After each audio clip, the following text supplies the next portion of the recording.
Selon les études qu'on a entre les mains, puis ce qu'on observe sur le terrain, tous les sols qui contiennent plus de 20 à 30 d'argile, en fait, il y a des études faites en Ontario par Bolton et d'autres chercheurs qui disent que même si on rapproche les drains, par exemple à 20 pieds, bien, il y a toujours une augmentation, une amélioration du rendement. Ça, par un peu d'historique. Là, je commence en 1913 au Québec. Ça va aider la situation dans à peu près tous les cas, c'est sûr et certain. Est-ce que ça va être rentable? Ça, c'est pas toujours certain. Parce que, dépendamment de la problématique qu'on a au départ, par exemple, un sol qui est peu perméable en profondeur, dans certains cas, on va ajouter un drain souterrain, puis on va améliorer le drainage sur 2 mètres de large.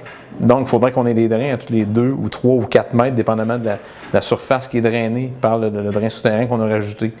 À un moment donné, il y a une limite. Il faut qu'on ajoute 4 drains souterrains entre les drains existants. Ça a un coût, et je pense que ça ne sera pas rentable, c'est sûr et certain.